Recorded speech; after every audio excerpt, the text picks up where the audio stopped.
Hi. Hello, everyone.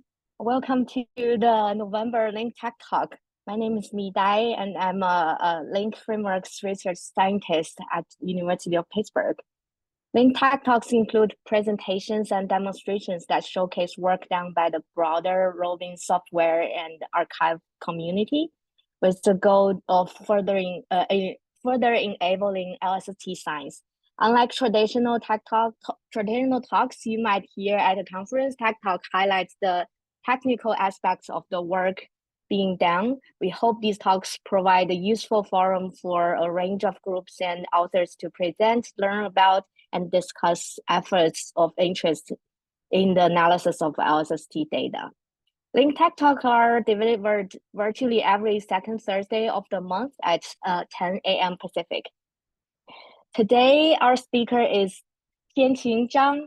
He is going to talk to us about Redshift Assessment Infrastructure Layer Rail, a public code for end-to-end photo-Z stress testing and Rubin-scale production. Tianqing is a Link Framework research scientist and a research faculty at the University of Pittsburgh. His work focuses on weak gravitational lensing analysis and its source of systematics, including PSF and photometric redshift. Tianqing is a co-convener of the Pixel 2 Object Working Group and co-lead of the Rail topical team in the Dark Energy Science collaboration. Please ask questions in Zoom or in the Link Tech Talk channel. On Zoom, you can type questions in chat or raise your hand. As a friendly reminder, these talks are being recorded and they'll be posted on YouTube channel after the talk is done. With that, Tianqing, please take it away.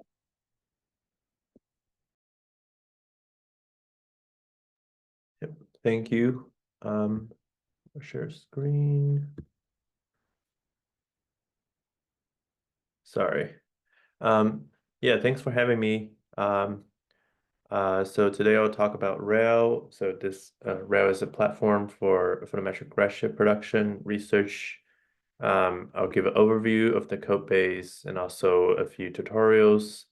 So hopefully this will help people learn about the code and getting started in using the code to do photometric redshift.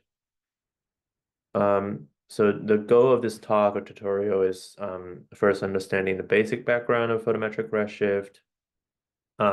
Second, understand how Rail is designed and its basic functionality.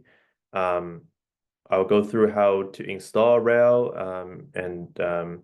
or go through environment that has the pre-installed Rail. We will try to get some photos results and make some plots. At the end, I'll talk about a little bit basic about the Rail pipelines, which is more on the production side.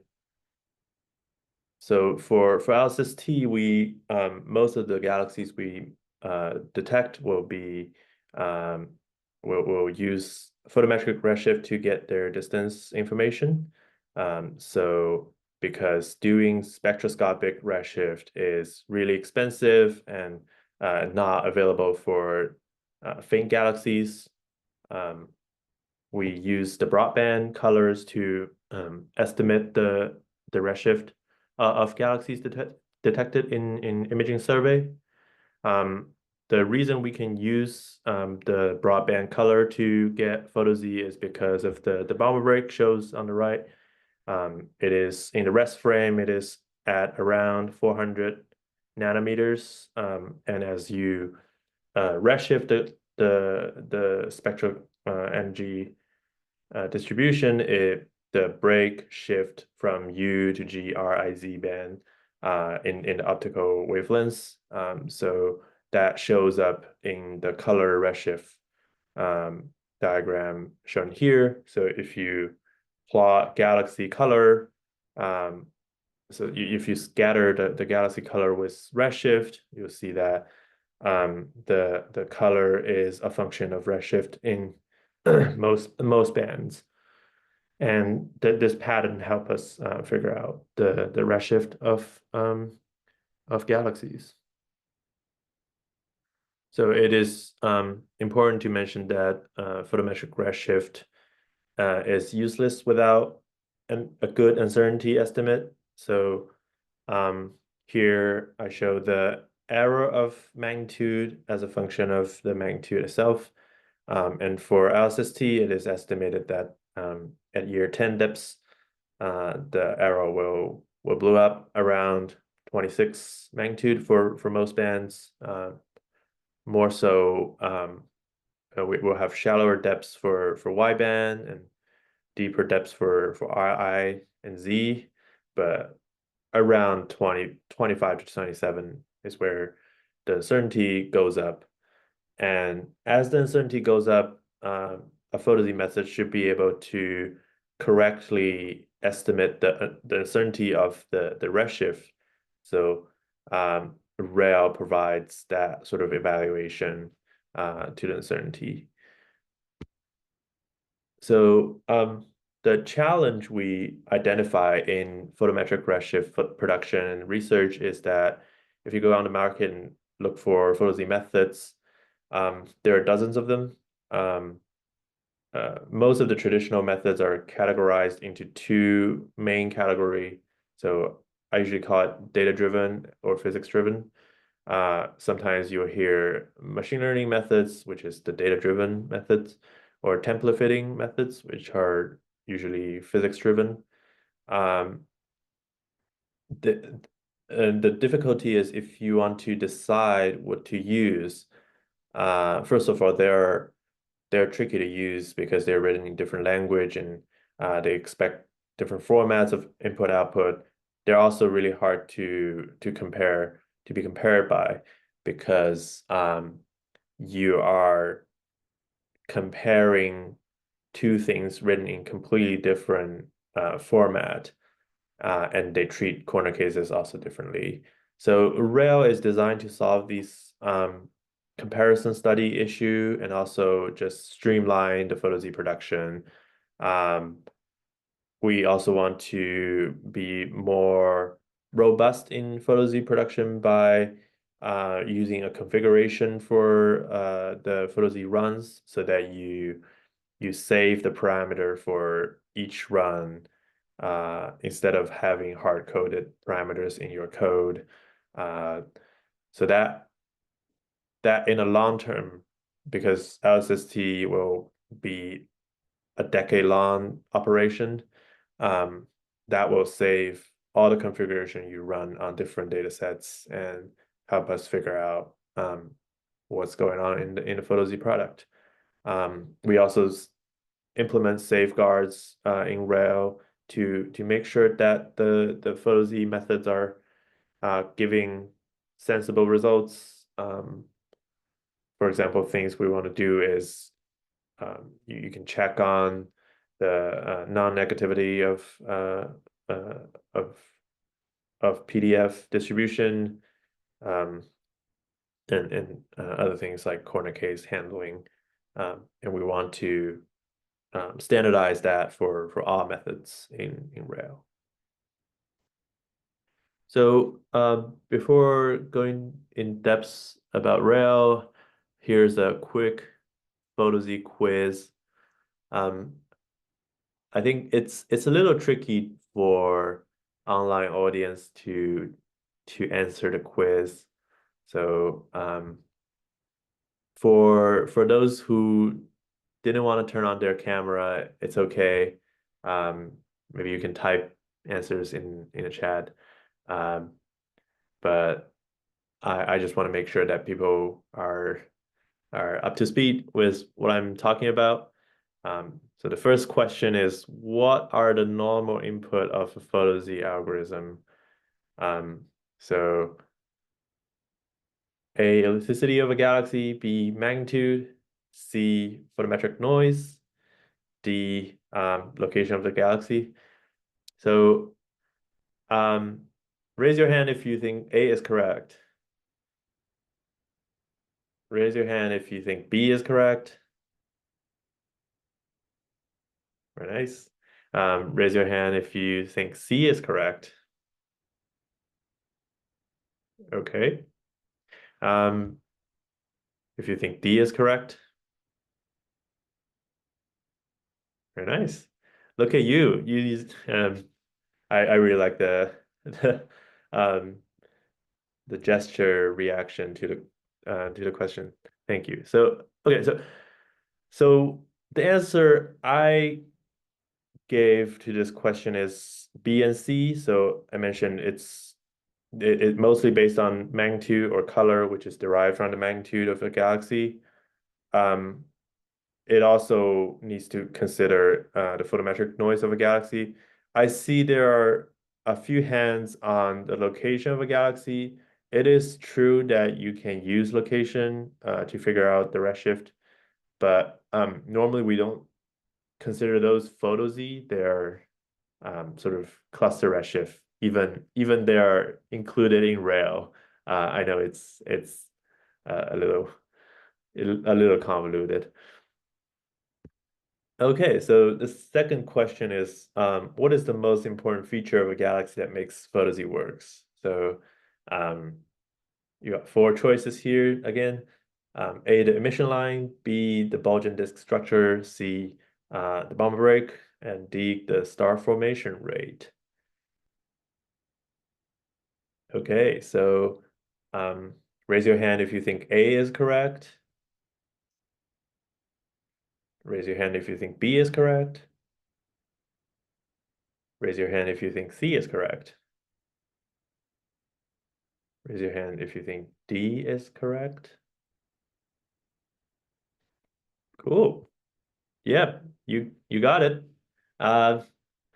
So I want to mention that A is especially important for spectroscopic surveys, which look at the spectrum of the SED of a galaxy, and they use emission line to figure out precisely the redshift of a galaxy. But those data sets are usually the training set of a photo-Z algorithm, because in photo-Z, with broadband color, we only are able to see really the feature of the bomber break, rather than the feature of emission lines. So yes, C is correct. Okay, so let's talk about Rail. So Rail is an open source software library to provide a platform for photo Z production and study.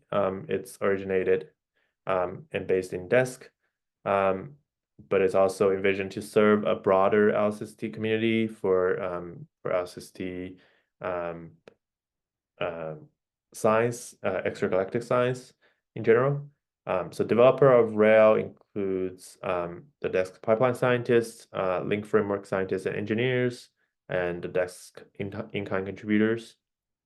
The basic structure of Rail is that we develop stages for Rail, and you can imagine that as different carriages on a train track, and you can connect them into pipelines.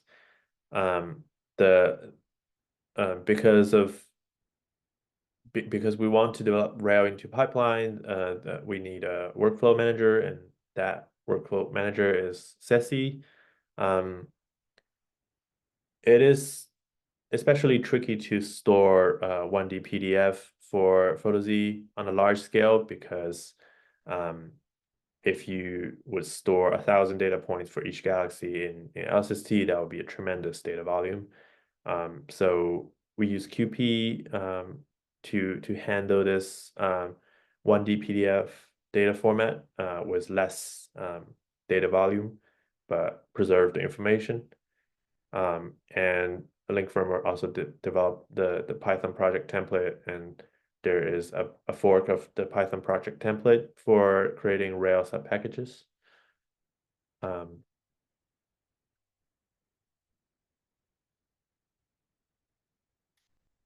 Yeah. Do anyone have questions? I'm looking at the chat. Okay, those are for the quiz.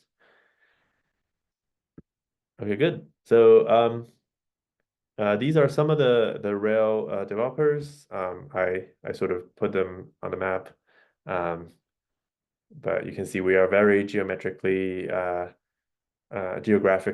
spread spread out. We have European contributors and the US developer are spread across East and West Coast. And there are many others that I didn't list. So first of all, I want to maybe it's not the best use of time for us to install Rail right now. But I just want to mention that you can go to the documentation, look at different installation options for Rail. I would recommend the developer installation if you want to give it a try. It gives you access to the code.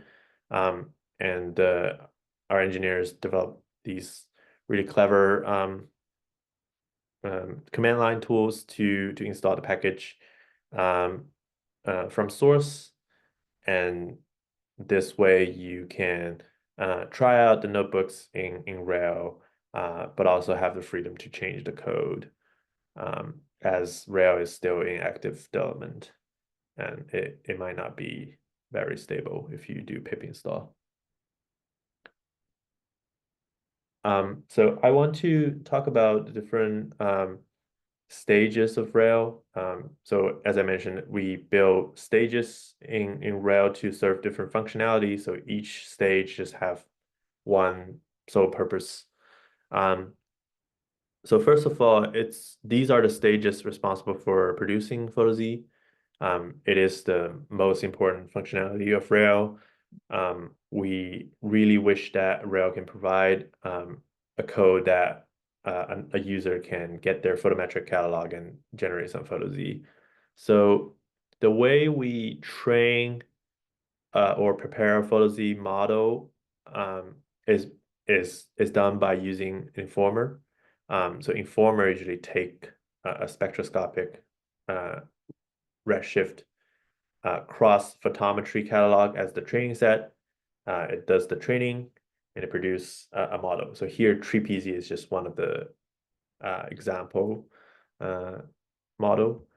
So for producing PhotoZ, we call them the estimator. So the estimator takes a model and photometry to produce a PDF.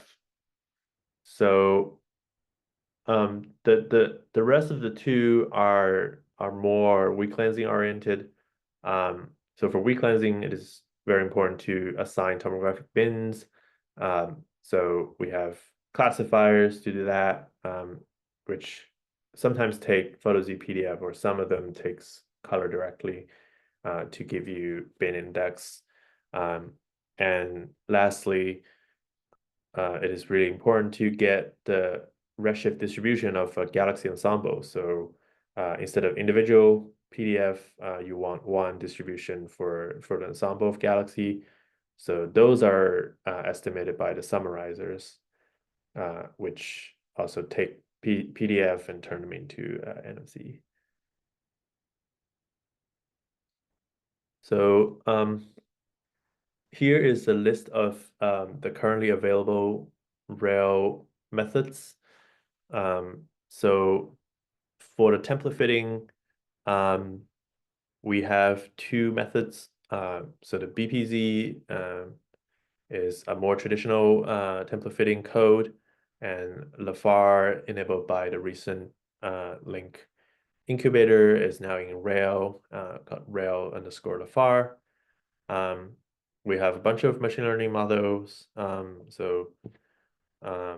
They are organized in their own subdirectory. So if you only want to install one of them, you can do that.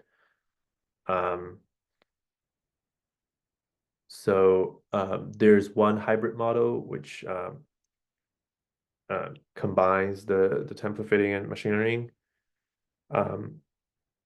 I want to mention that in recent years there are more and more people thinking about directly turning photo into, turning the image into PhotoZ. So we call them the image-based machine learning methods. And another LINCC framework incubator project enabled DeepDisk, which is a deep learning model to get PhotoZ in Rail. It's called Rail Deep Disk. We also have Inception. So for the summarizers, we have these basic naive stack, direct calibration, the popular self-organizing map model, and also yet another which is not really a PhotoZ method, rather it's clustering Redshift, but we include it for completeness because it's normally included in the PhotoZ pipeline for cosmology analysis.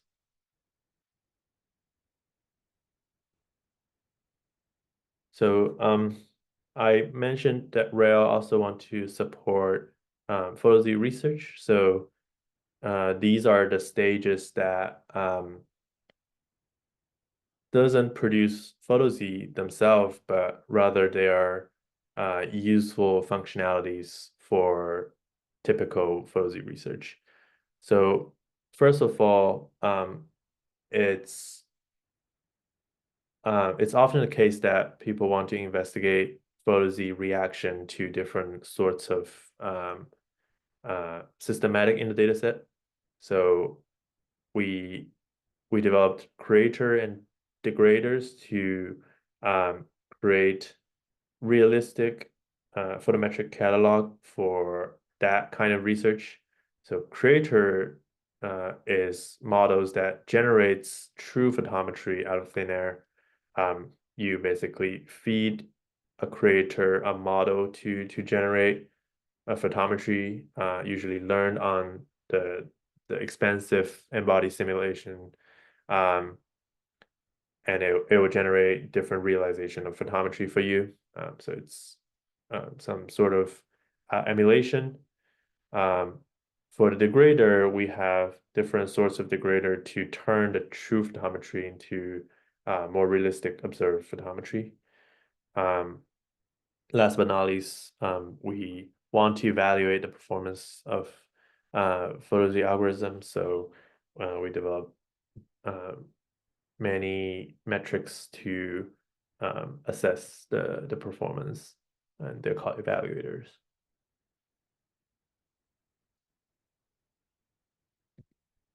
So here are a list of engines, degraders, and I don't think I listed the metrics, but is it next slide? It's not in there. Okay, so these are the engines and degraders. So PZ-flow is machine learning models that utilize normalizing flow to generate true photometry based on a training set. And FSPS, DSPS are these stellar population synthesis methods to generate colors in a more physics-based method. We have different noisifier. So the key things here are photometric error model, which add photometric noise to the catalog, line confusion, which changes the true redshift in a semi-realistic fashion, the dust reddening noisifier. We also have a few selectors, which will get you incomplete training set based on inverse redshift or specific spectroscopic survey like BOSS, Deep2, VVDS, etc. We also developed a blending degrader, which gives you blended photometry. But this is we want to do more tests on this because it is really tricky to say what is the redshift if two galaxies blended together. So there are a lot of possibility in using these degrader or adding your new degrader to conduct PhotoZ research, and I would encourage people to think about what they can do with these existing module or a new module. So I want to talk a little bit about Rails namespace. So as I mentioned, Rail is not one package, it's a big package. It's a collection of packages that host different algorithms. But Rails package are unified in the namespace, in that the import paths or the class paths in all Rail packages are unified. So you might see informer estimator in different packages, but they are all under rail.estimate.algo. For engine, they're in creation.engine. So etc. And I think this is really important if you want to look at the source code of Rail. Okay, so I want to now go to a notebook to show some examples of running Rail in a notebook. So we want Rail to be able to run in both notebook environment and pipeline environment. So, but because Rail is mostly designed for production for LSST scale, using it in the notebook is not the easiest. We hope in the future to develop more user convenient notebook, but currently we have these example notebooks in RailHub if people want to give it a try. So first you import Rail and its data handle and stages. So this notebook shows how to train a method and run that on some test photometry set. For the notebook, we defined a data store to sort of mimic the data manager or workflow manager in a pipeline, and it will show up in the future. Here, this is a method to import all the available estimator and informant estimators in Rail and other stages. But you can also import in this namespace way. So for example, if you have a KNN informer, you can do from Rail estimate algo import KNN informer. So this block will import all stages of Rail available. And here's a sort of list of the available estimation algorithm. So to define a model, you first define its parameter. In Rail pipeline, these will be defined in a YAML file. In a notebook, you define that in a dictionary. And in this example, we are running KNN. So the informer stage will be called the KNN, so K near neighbor informer. You initialize the stage by doing make stage, put in the parameters and the input file. So here, model is the output file. And to train the model, you simply run inform. And that will train the model, figure out the best fit number of neighbor. And after this is done, you can simply run estimate on the test set to get the results. So I want to mention that for Rail, all of these data format are handled by what we call the data handle. It's not directly a tabular data or a QP ensemble. So to get the actual data in memory, you need to call results.data, which I think it's what we do here. So either results parentheses or results.data will give you the data. And here we're just showing the mode of the estimated KNN photo Z versus its true redshift. So I will stop here, and I would encourage people who are interested in getting their own PhotoZ to install Rail and try to run these notebooks. So all of the notebooks are available in. So if you install Rail, you will see.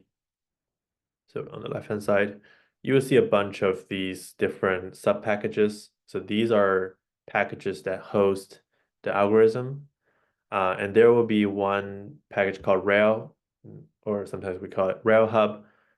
This has all the examples. So if you go into examples, you have the core example, creation, estimation, evaluation, golden spike.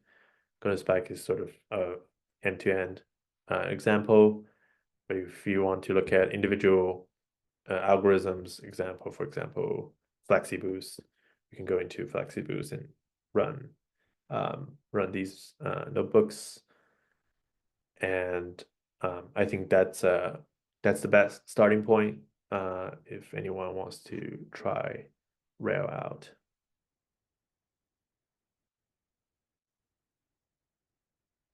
So I want to pause and see if people have questions.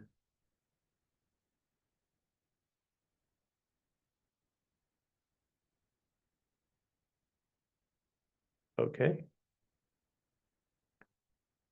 So let's go back to the slides.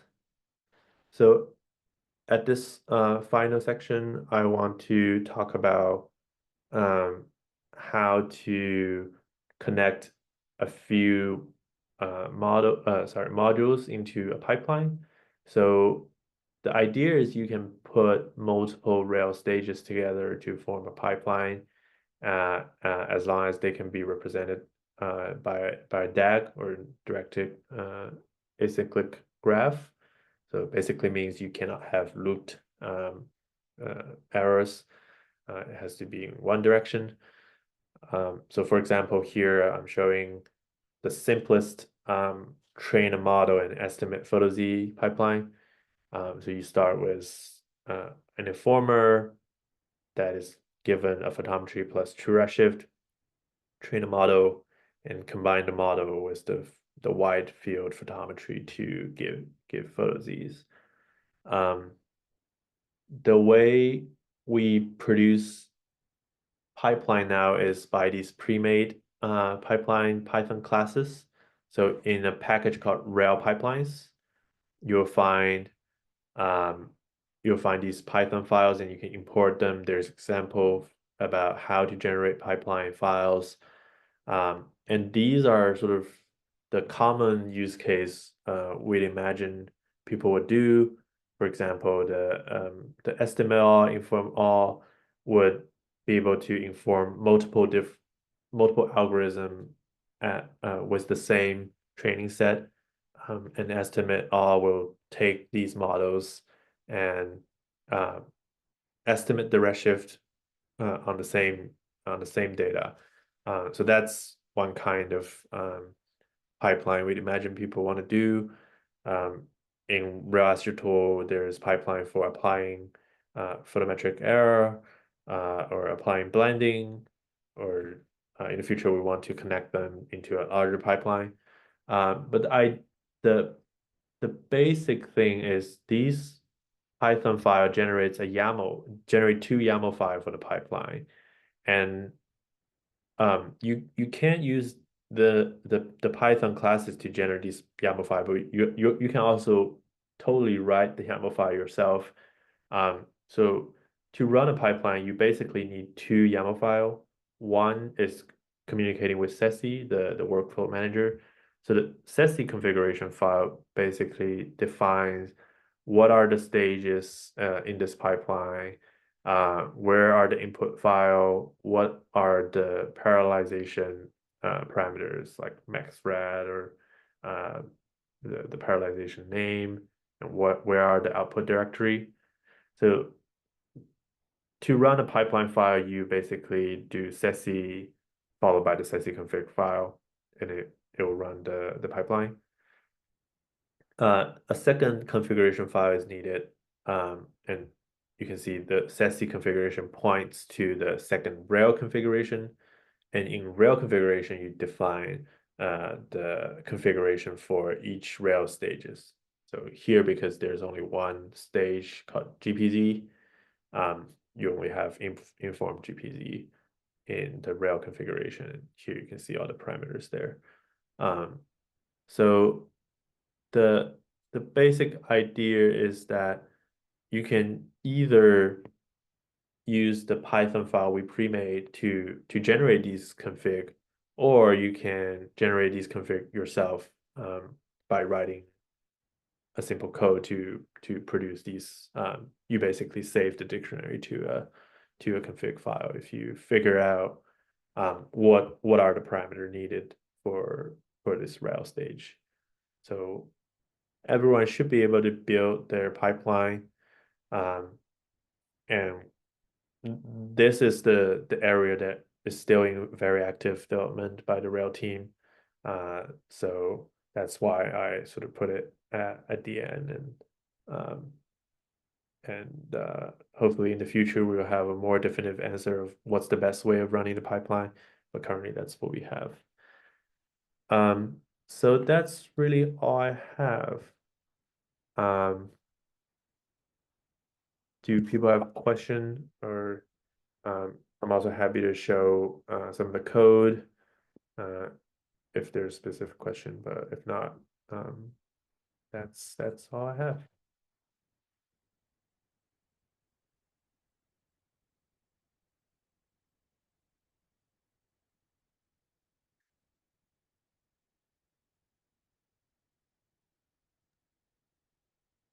Okay, Okay. any questions?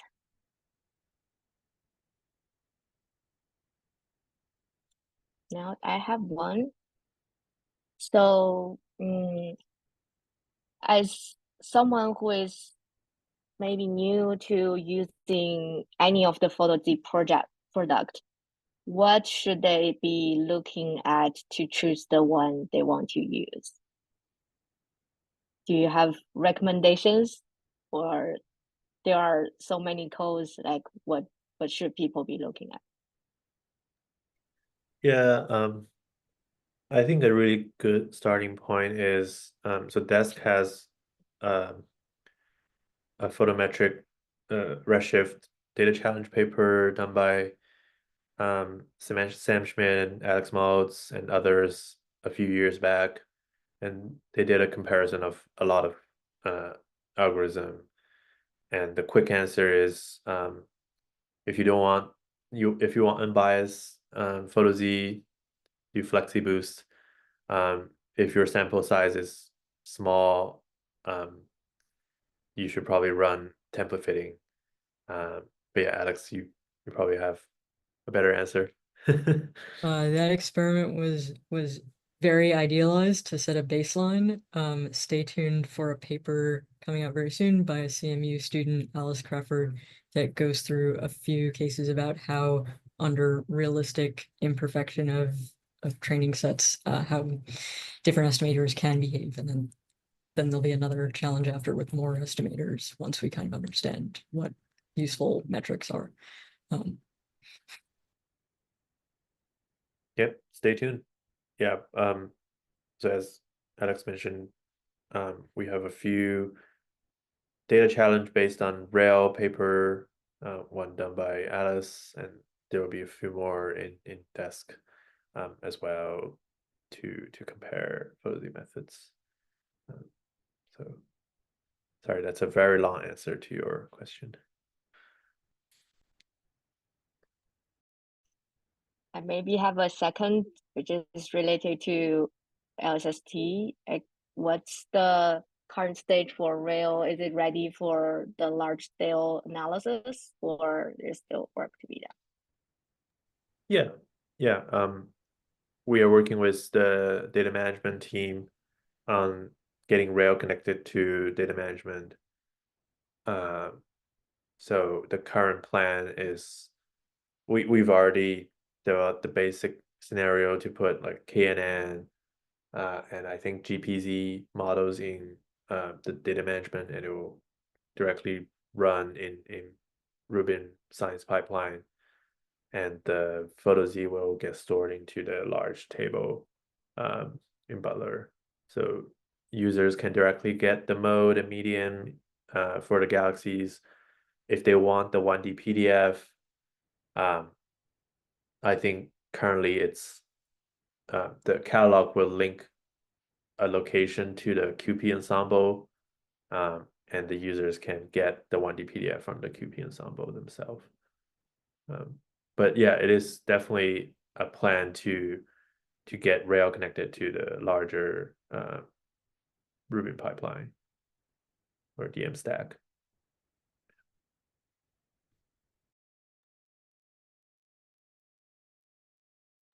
If I can give maybe asking. one little shout. Go ahead, Alex. Oh, I would like to give a little shout out to the Linnea Brazil in-kind team. They are also working on scalability for Rail wrapped codes, and so there will be a portal for the PDFs also through them as part of their in-kind contribution. So they're making really good progress on that scalability. I'll ask my last question.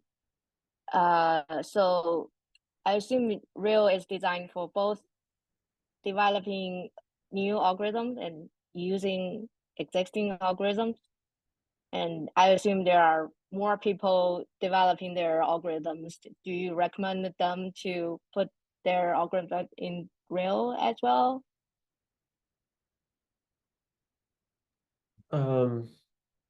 I actually don't know if it's the best practice to develop the algorithm with Rail, because there are a lot of overhead if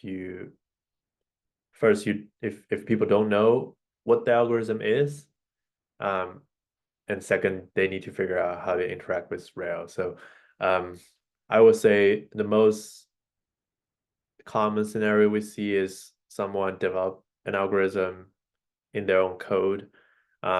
They do some initial study on how they perform, and if the algorithm is promising, then it makes sense to migrate the code into Rail. It's pretty simple to wrap a Python algorithm into Rail, at least. So that's sort of the pathway I see more often. Okay, thank you. So if there's no more questions, let's thanks to Tianqing again for his excellent talk and tutorials, and thank everyone for attending the Tech Talks today. The next Tech Talk will be on December the 12th at 10 a.m. Pacific. We'll be hearing from Jeremy Kubica about another one of the LINCC frameworks projects, KBMod, a framework for detecting faint solar system objects. Please join the LSST LINCC Tech Talk channel and the mailing list, which is link at list.lsst.org for more information and future announcements. With the speakers information, today's Tech Talk will be available on our YouTube channel within the next few days. With that, thanks for your attention. Have a great rest of your day. Bye. Thank you all for attending.